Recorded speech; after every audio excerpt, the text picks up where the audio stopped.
Middle class investor அனைவருக்கும் வணக்கம். இன்றைக்கி என்ன டாபிக் பற்றி பார்க்க போகிறோம் அப்படின்னா கோல்டு.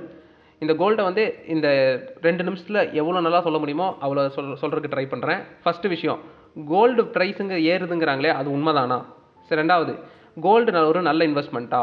மூணாவது, எந்த மாதிரி கோல்டு வாங்கலாம்? ஃபிசிக்கல் கோல்டா, கோல்டு பாண்டா, இல்லை கோல்டு பீஸா, எது நல்லது அப்படின்னு சொல்லி பார்க்க போகிறோம். மூணே விஷயம். ஃபஸ்ட்டு, உண்மையாலுமே கோல்டு வந்து ப்ரைஸ் ரைஸ் ஆகுதா அப்படின்னு கேட்டால் நிஜமாவே கோல்டு வந்து ப்ரைஸ் ரைஸ் ஆகலை. மணி, அது வாங்கக்கூடிய கெப்பாசிட்டி உள்ள மணி தான் வீக்கன் ஆகுது. இப்போ காசு வீக்கமாகுது அப்படின்னா கோல்டு ப்ரைஸ் ஏற தான் போகுது. அதுதான் இதில் இருக்கிற ஒரு ரிலேஷனே. ஒரு வியட்நாமில் நீங்கள் போய் பார்த்துருப்பீங்க, ஒரு காஃபிக்கு வாங்குறதுக்கு 1000 2000 சொல்லிட்டு காசு கொடுப்பாங்க. 1000 ரூபா எப்படி? 1000 ரூபாவோட பணம் அந்த நாட்டுடைய மதிப்பு வந்து இழந்திருக்கு. அதனால அவங்க 1000 ரூபா கொடுத்து வாங்குறாங்க. அதே மாதிரி இந்தியாவில் பணம் வந்து வீக்கன் ஆகிட்டு இருக்குது. அதாவது இப்போ ஒரு டாலரோட மதிப்பில் இன்றைக்கி நம்ம 85 ரூபா இருப்போம், நாளைக்கு 100 ரூபாய்க்கு போயிட்டோம் அப்படின்னா நம்ம அதிக காசு கொடுத்து கோல்டு வாங்கணும். கோல்டு விலை அங்கேயே தான் இருக்குது. கோல்டுங்கிறது ஒரு செர்டைன் ரேஞ்சில் அப்படியே தான் இருக்குது. பணம் வீக்கன் ஆகிறதுனால நம்ம அதிகமாக கொடுத்து வாங்க வேண்டியதாக மாறுது. அதனால தான் கோல்டு ரைஸ் ஆகலை, பணம் வந்து வீக்கன் ஆகுது.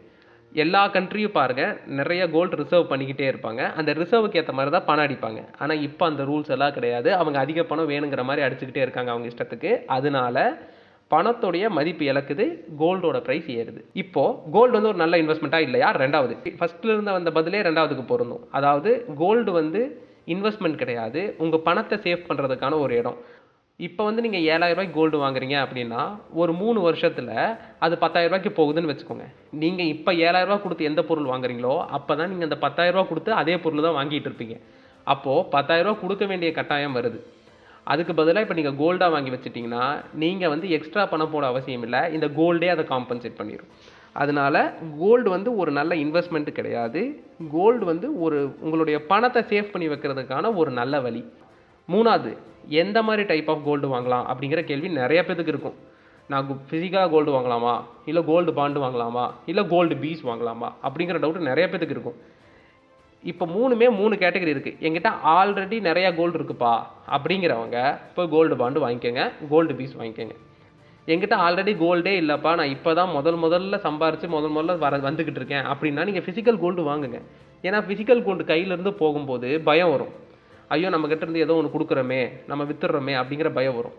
காற்றுல பாண்டுலையும் காற்றுல கோல்டு பீஸாகவும் வச்சுருந்தீங்கன்னா வாய்ப்பே கிடையாது. அதை நம்ம ஈஸியாக விற்றுட்டு போய்கிட்டே இருப்போம். அதனால் ஃபிசிக்கல் கோல்டு வாங்கி வச்சுக்கோங்க. இப்போ பீஸ் எல்லாம் யார் வாங்கலாம்? இப்போ ஃபிசிக்கல் கோல்டுன்னு எனக்கு கொஞ்சம் சர்டைன் அமௌண்ட் வந்துருச்சு அப்படின்னா நீங்கள் கோல்டு பீஸ் வாங்குங்க.